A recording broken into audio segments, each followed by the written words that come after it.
What powered the Vimanas, the flying carpets of ancient India? This is unbended reality. Well, they are in the legends.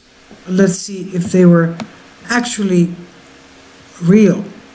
Could there have been a single power source for overwhelming evidence of flying machines in the rich accounts of ancient India?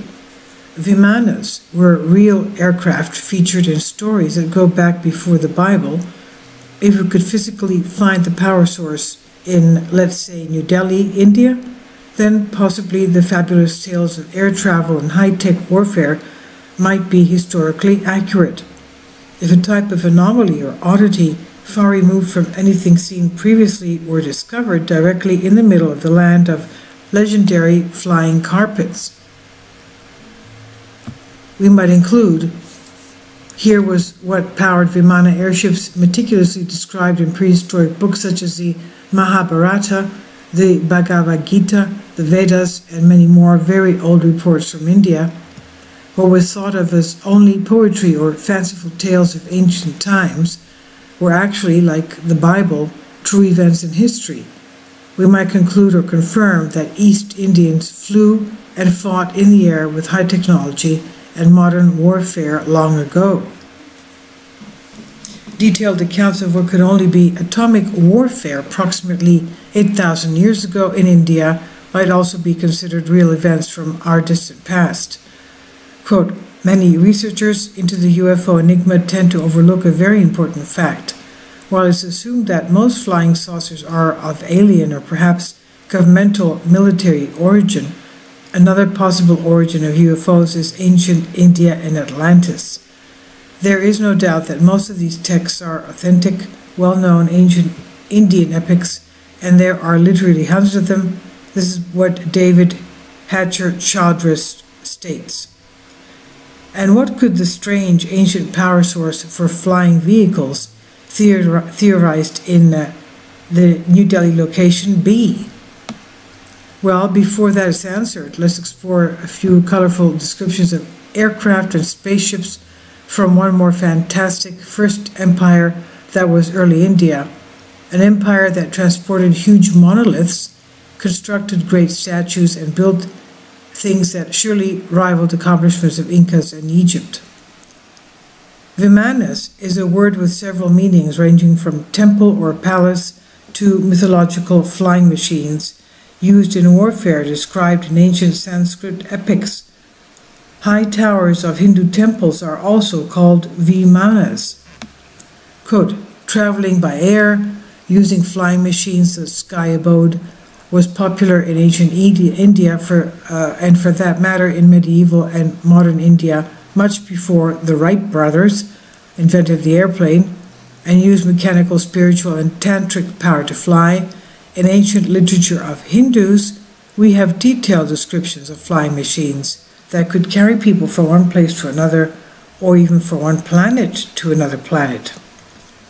Vimana also means space vehicle or flying object that can help us overcome our ordinary limitations of time and space.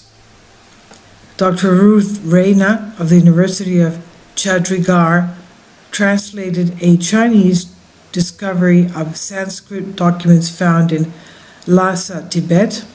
The documents contain directions for building interstellar spaceships, quote unquote. And she said the method of propulsion was anti-gravitational, based on an unknown power of the ego or a centrifugal force strong enough to counter all gravitational pull. These ships are comparable to several aspects of the spaceships of Hollywood sci-fi movies such as Star Trek and Star Wars. Vimanas were also described in ancient East Indian texts such as double-deck circular aircraft with portholes and a dome, much as we would imagine a flying saucer. The Pushpaka Vimana was a gigantic plane the size of a large city, entirely capable of holding unlimited numbers of people.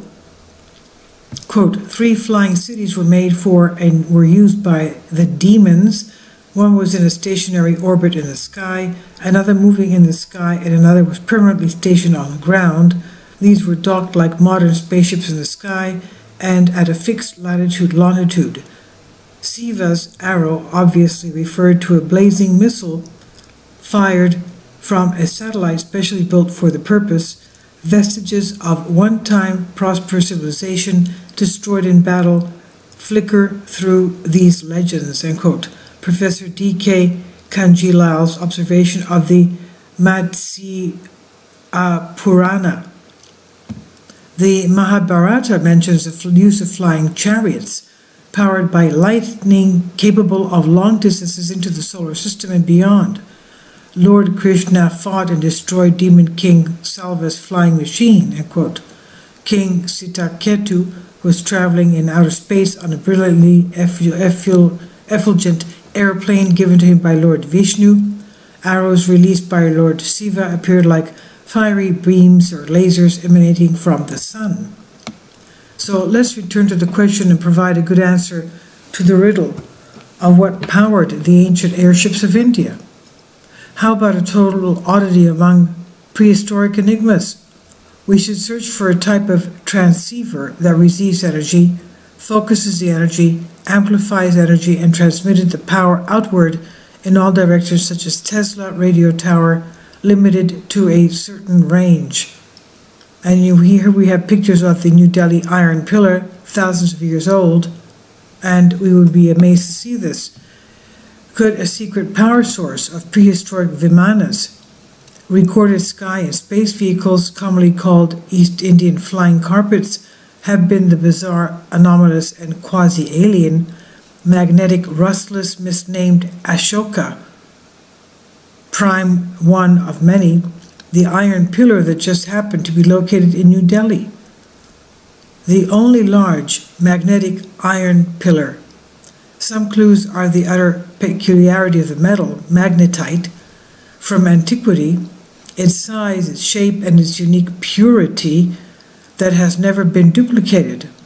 Only a very modern refinery could have constructed such a magnetic metal in one large piece, but not even the ultimate factory could have reproduced the Delhi pillar purity of metal. Another clue is the power pole.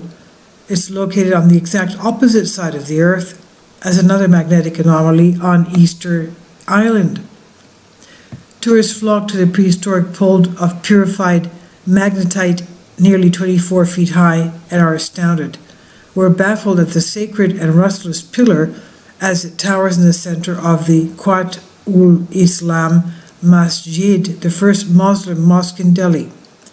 Its age is unknown and highly debated, between 1,600 years and many thousands of years old. Its builders are unknown as well as its precious function, possibly until now. Ever hear of a Tesla coil or the enormous magnifying transmitter at New York circa 1905? A principle via spun copper coils around a metal rod not only produces a high magnetic charge and bolts of electricity, but more power is transmitted or amplified out than the small initial spark on the other end. Consider the appearance and function of a Tesla coil as far as wireless induction. If you held a fluorescent tube light fixture near the metal apex of the ball of a Tesla coil and long tube, it lights up in your hand without wires. This was the principle, small scale, which power towers or stone monoliths could excite neutral, natural electromagnetic energy in the ground, utilize it, beam out the energy, as homes, cities, factories, buildings, and vehicles were topped with a receiving antenna. Tesla coils are used today on a microscale inside many devices as a way to boost energy or electricity, but the Tesla coil itself demonstrates how whole cities could be powered, just as the light bulb brightly lit in your hand only a foot away from the coil. Imagine that on a gigantic, even global scale, without need for wires. So compare the metal ball on the top of the classic Tesla coil with the odd capital at the apex of the iron pillar. Could the function of each be and have been basically the same? Did the magnetic pillar transmit electromagnetic frequencies, EM frequencies, that were received through wireless antenna on everything and converted to electricity? And was not only Delhi flying machines powered, but the entire East Indian Empire? India was part of Atlantis. See Urchi's world grid of 13. Was the pillar the Stonehenge, Easter Island, and the Great Pyramid of India? And you can see illustrations of Vimanas taken from various holy books. Notice that the schematics and graphic designs we view inside or see different Vimana components labeled. The ship shapes are not always round. They do tend to invariably contain a central positioned pier power pole similar to the radio antenna. One drawing designates the antenna top as a magnetic pole. UFO saucer crafts also tend to have the identical center antenna, which probably received universal frequencies in space for propulsion or Tesla-type EM waves from a tower station or the world grid system. Imagine flying discs, fully charged and functional, but only within the range of the power tower. As a particular radio station fades the farther from the broadcast tower, so do the wireless energy many miles from the power pole or giant charge statue, monolith, obelisk, or pyramid.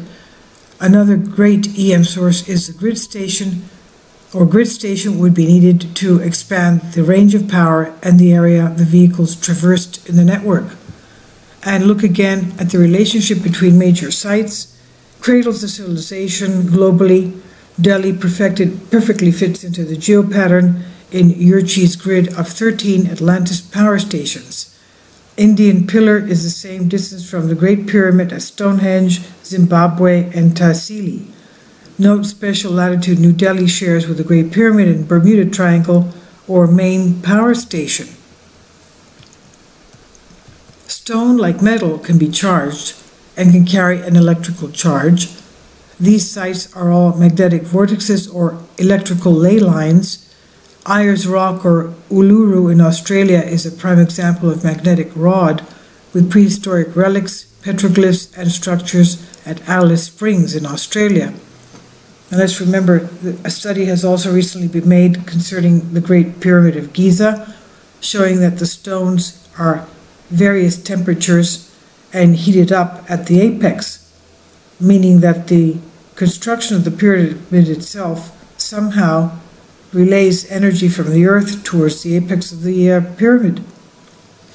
Now back to this, understanding that layouts of ancient Indians, also West Indians pyramids, monoliths, great statues, steles, obelisks, and totems all had special scientific purposes that had to do with the transmission of a vast amount of electricity or energy. Stonework of the Incas, Egyptians, East Indians, Maya, and other cycles of early Indian empires functioned basically like utility poles or giant tuning forks that vibrated, excited with usable energy, power originally transmitted by 13 culture centers, or tower stations essentially, to a large amount and number of surrounding substations. And what surrounds Stonehenge for many square miles, even northern France, are smaller stone circles that usually surround the big aligned pyramid, smaller aligned pyramids. Same can be said for the standing stones or steles or totems and statues.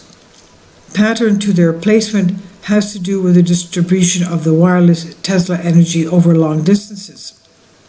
As mentioned earlier, on the exact opposite side of the earth from New Delhi, India, is the enigma of isolated Easter Island, thousands of miles from the mainland.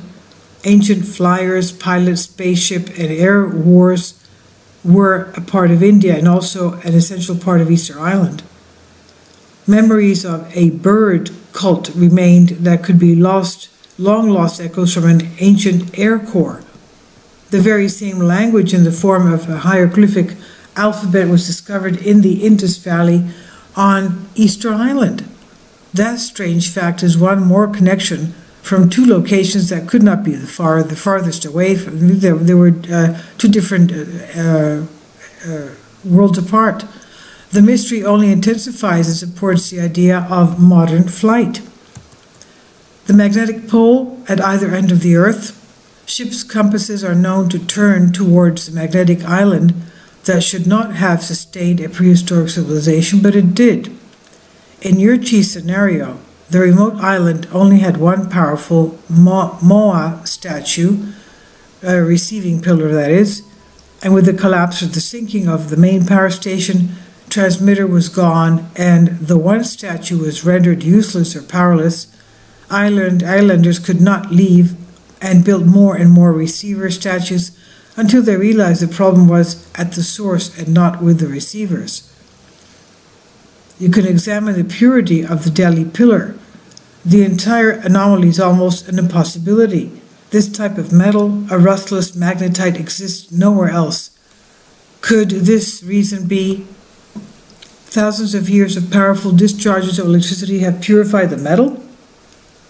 It's a good bet that the Delhi pillar functioned as an early Tesla magnifying transmitter or giant coil, which wirelessly energized everything around it, especially air forces and saucer-type ships detailed in the holy texts.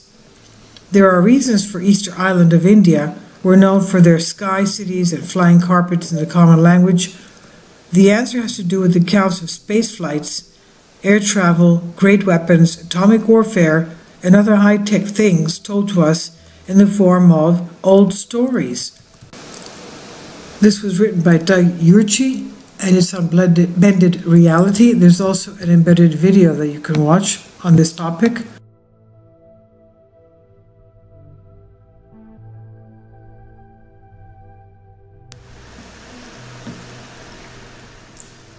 If you'd like to join me on my Patreon account, you will hear content not covered by mainstream media.